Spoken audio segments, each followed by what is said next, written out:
Hi, Johanna, and hello to our USA team. Thanks for having me and the invitation. I'm thrilled to be here with all of you. Let's have a fantastic time together. Managing up? Well, it's all about making your boss think you're doing a great job, even if you're just slacking off, right? Just kidding.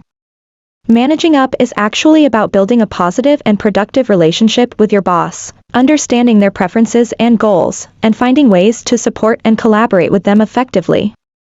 It's like being their partner in crime, but in a work sense. So, what's got you curious about managing up? Need some tips? Now I'd love to show you an example video on how to manage up. Give me a moment to find one.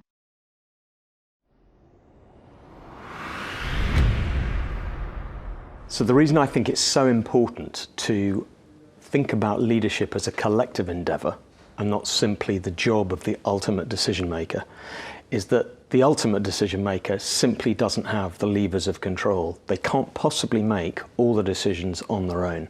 So they need to be guided, they need to be checked, they need to be inspired and educated by the people around them. That idea works throughout the organisation, whatever level of team unit you're playing in, whether it's the ultimate leadership team in the boardroom or a project management team.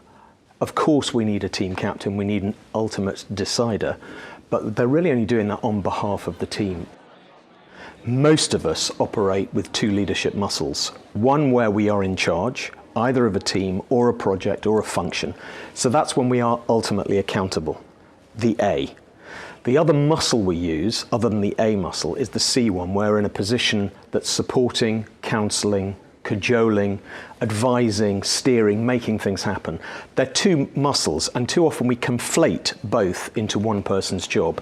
It's the leader, they have to do this. And I think the more explicit we can be about when you're in A mode and when you're in C mode, the less noise there will be around the relationships and around the business.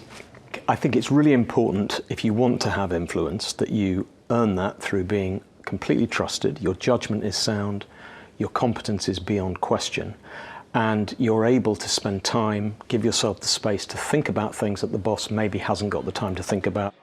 Three things I would do straight away. First of all is decide with your boss what the relationship is going to be. How would the boss like to feel as a result of you being around him or her?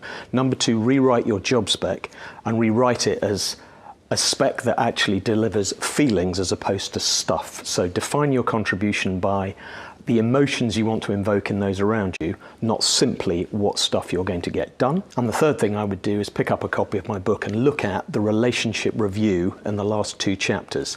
What is it you can do to really improve your C, as I call them, the number twos of this world, and what is it the A's can do to make that C more effective? And I think a joint reading of that would get to some really practical outcomes.